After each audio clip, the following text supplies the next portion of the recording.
Okay, so after the visualization using the heat map, here is the first analysis.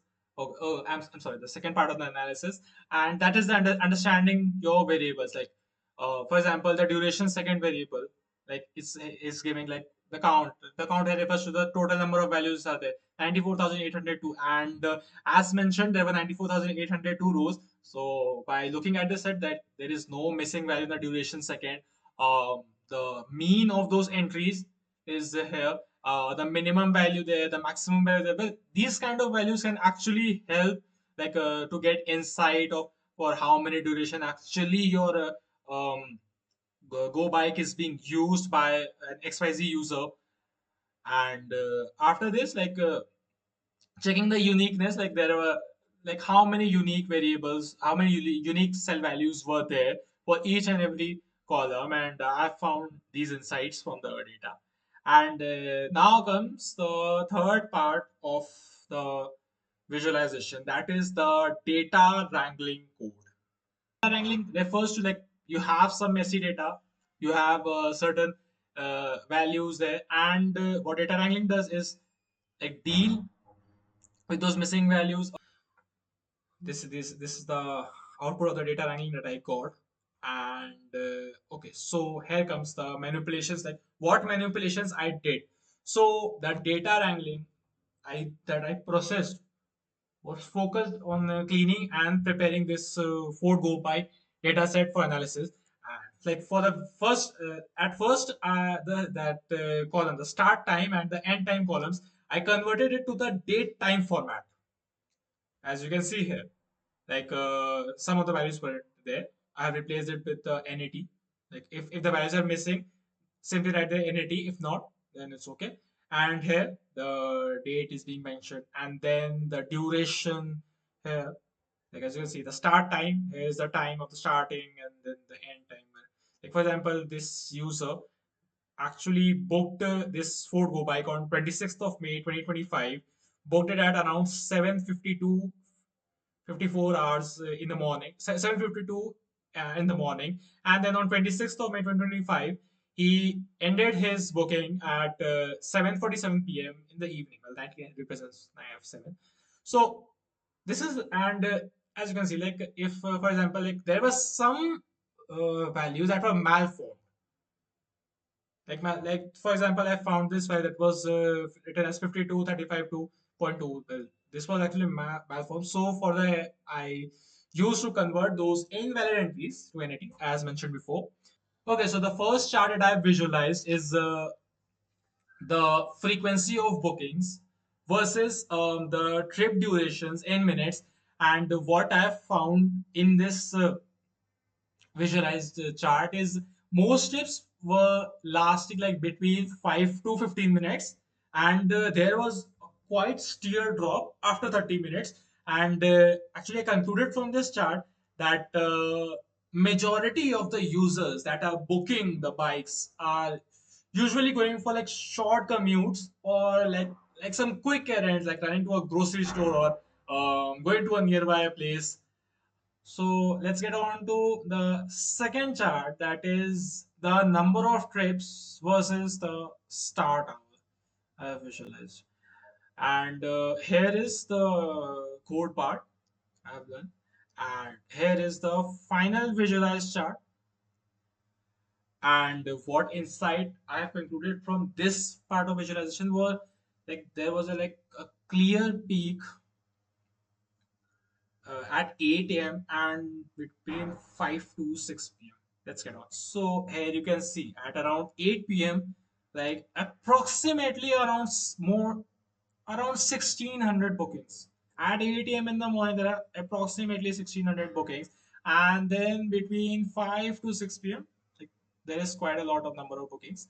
And I'll say like another thing that I found from this visualization, that the majority of people who are using it are actually students, or the corporate guys, like who want to get to the offices like early in the morning at around 8 a.m., who have to be at their place at their respective places, and then come back to their home by 5 or 6. So the third chart. Okay, so in from the third chart, well, here is the code for third chart, and what I visualized was the bike share for all trip. Well, bike share for all trip here refers to a discounted bike rental plan that is designed to like provide at a lower cost. And to be honest, I have found that a lot of users aren't in that program. They just don't want to be in the membership. A majority of people have said no for that. And the insight that I have found that most users are not part of the program. That is suggesting that there is a very low uptake, and it should be like taken into consideration. And see the after the analysis, like it has quoted negative potential of this part of this business. It has highlighted a missed opportunity for inclusive growth, and I'll say that there is a need for better visibility for this program.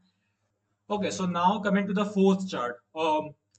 This is the code for the fourth chart, and what I what actually I've represented in this chart is the number of users versus the user type. Well, they are just regular customers or they are subscribers, and I found that majority here are subscribers, not just some regular customers. Well, actually, this shows that um, we have made the business had made quite impact around the peoples. That's why they're like getting themselves enrolled in this subscription program.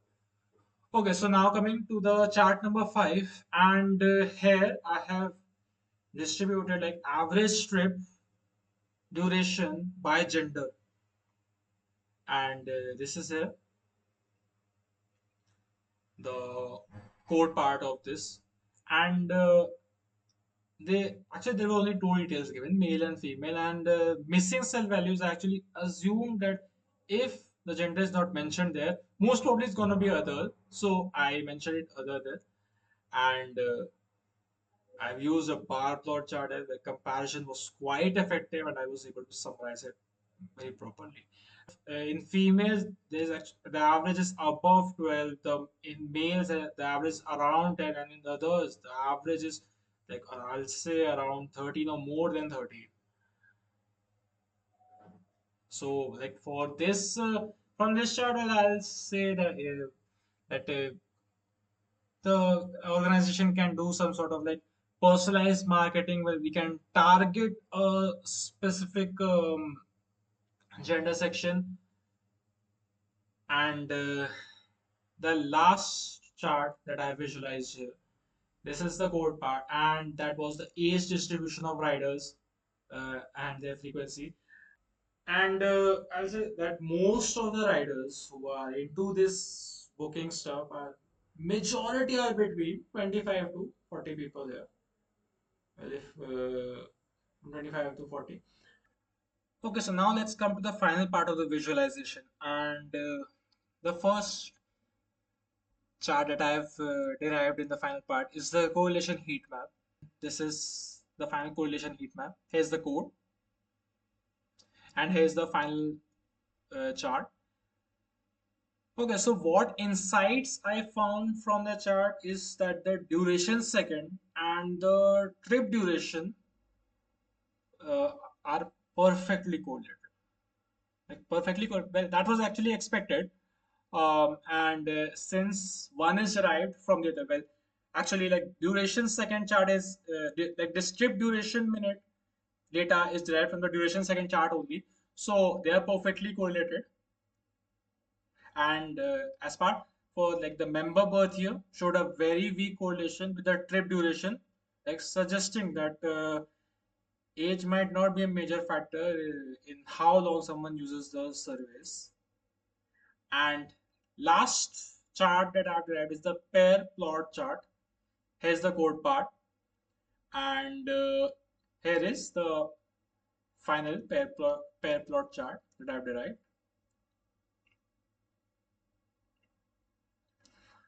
Okay, so why did I pick this specific chart, a pair plot chart? I'll say, well, after deriving it properly, it showed relationship across multiple variables. Multiple, like instead of like having one, two, three, four charts, like here in one full sheet, you are having all your data set analyzed. I'll say paired word chart is quite better. Okay, so let's come to the conclusion now. The solution that I'll say that I've found four solutions that we can provide. The first one is that majority of trips are occurring in the morning and in the evening between the commuting hours, as analyzed before, around 8 a.m. in the morning and 5 to 6 p.m. in the evening. So we can increase the bike availability between 7 to 9 a.m. in the morning and around 5 to 7 p.m. I'll say like you can make the bike available around 4 o'clock till 8 4 p.m. to 8 p.m. Well, uh, you don't know like maybe like you can increase the number of you can increase the number of customers and also like increase these numbers around business hubs like around places around a place where there are multiple offices located or commuting place like near a metro station like you don't have a metro station right outside your uh, home's lobby. Maybe you might have but majority people don't have it, so having available those bikes around these areas is going to help to grow this business a lot. And as found before, the number of subscribers were quite a lot from the regular customers. So, as it is, in order to convert those regular customers to our subscribers, we can like provide some sort of loyalty reward. Like for example, if a person has used the buy for consistently 15 days, for any task like how he has went above 3 kilometers for 15 days, so on the 16th day we are going to provide him like a 50% discount. Well a lot like some sort of like personalized offer, some sort of like subscription bundles we can provide. And I'll say like target gender based marketing. We have seen quite big difference between the average age uh, users. So target gender based marketing. And the final conclusion here is that data set reveals that the behavior of this business is influenced by the commuting needs. And as we can see that there is a very clear demand during weekdays, mornings and evenings, and the service predominantly is used by subscribers, indicating that that the subscribers that the people who are subscribed to this program are quite satisfied. And we can like have leveraging some sort of like data driven decisions like optimizing operational hours, targeting marketing efforts by like time or gender or day.